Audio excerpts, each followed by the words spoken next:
السلام عليكم ورحمة الله. أنا مروى الخضر، طالبة في الجامعة الأردنية بتخصص اللغة الإنجليزية التطبيقية. رح نبدأ إن شاء الله بسلسلة شروحات لمواد تخصصنا اللغة الإنجليزية التطبيقية، ورح نحاول بإذن الله إنها تكون مفيدة لطلاب تخصصنا وغير تخصصنا، لأنها رح تكون مش تابعة لأي دكتور معين. مع هيك هي حتكون على الأغلب شاملة لشرح دكتور أو دكتورين أو أكثر من دكاترتنا يعني، وممكن تكون شاملة لمصادر خارجية. فإن شاء الله نحاول تكون مفيدة لأكبر شريحة ممكنة عشان يستفيد منها أكبر قدر ممكن من الطلاب وغير الطلاب. So let's start. I'm gonna teach you foreign language learning. In our plan, it's تعلم اللغة الأجنبية. So I divided the course into six sections. Our first section is gonna be about first and second language acquisition. So we're gonna talk about four topics. The first one is the stages of acquiring language for children. So children go through various stages in their way to acquire the language. They don't just start talking out of nowhere. Then theoretical views of first language acquisition. Different scientists have different views of the first language acquisition, so we're going to discuss each of them. The critical period hypothesis. So it's as its name, it's critical for the first and second language acquisition. Then differences and parallels between the first and second language acquisition. These two processes are closely related, but they are different from each other. So we're going to discuss the differences and parallels between them. Then we have our second section, theories and hypotheses of second language learning. So as I said before, second language learning is different from the first language acquisition. So we have different hypotheses and theories to explain the second language learning, like contrastive analysis and cross-linguistic influence.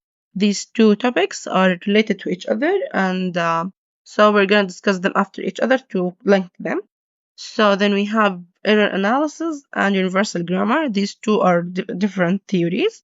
So we're going to discuss each of them in a different in the same video, but in different ways. Then we have monitor model or Christian monitor model. It's a famous and important theory or approach in the second language learning. Then we have information processing cognitive approach. It's also important in the second language learning. It's quite interesting. So we have the interaction hypothesis and comprehensible output hypothesis. These two hypotheses are related to information processing. So we're going to discuss them also. Then we have the third section is going to be about teaching approaches or the approaches that teachers use in classrooms or in language teaching centers. Then we have grammar translation method and direct method. These two are somehow old-fashioned, but we're going to discuss them because they are used to our days. Then we have the audiolingual method, Suggestopedia, total physical response, and communicative language teaching. These methods are somehow newer than the first two, so we're going to discuss these four methods. Then we have corrective feedback from its name, so it's the feedback that native speakers provide for non-native speakers.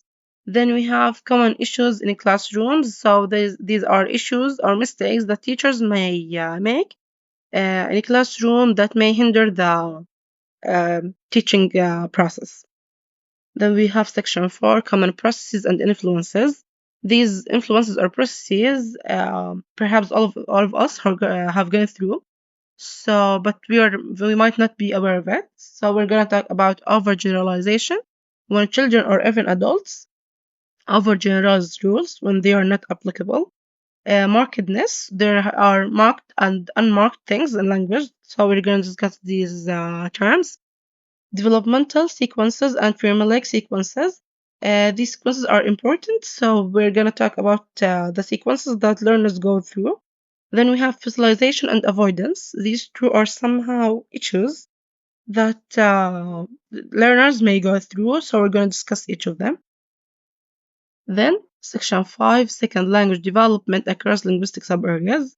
So perhaps all of us know what the linguistic subareas are.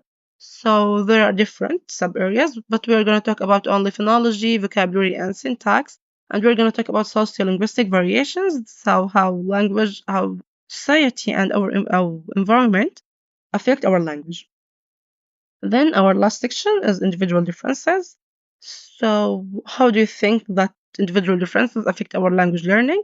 So we're going to talk about these types of skills: language learning aptitude and attitude and motivation. So even attitude and motivation affect our language learning journey, how we think of the language of the country that we are learning its language and something like that. These are our six sections. Then I have important terms and abbreviations that we may use or we will use across our course. Then if we have L1 to refer to first language, it's the language that we learn, we acquire in our early years. And L2 to refer to second language, so it's the language that we acquire after our first language, so it's not our native tongue, our mother tongue. Then we have ESL. It's an acronym for English as a second language. So it's when we learn English as a second language, not as our native language. So it's the case we're gonna discuss most of the time. UG, it's Universal Grammar. We're gonna discuss this topic in detail, but it's a very important term. Then we have second language, SLA, to refer for second language acquisition. So the second language acquisition is the process of acquiring the second language. So it's different from L2, which is second language. This refers to the language itself, but the second language acquisition refers to the process itself. Then I want to talk about the books of reference. My main reference was Introducing Second Language Acquisition, Perspectives and Practices, which is written by Kristen M. Hammond.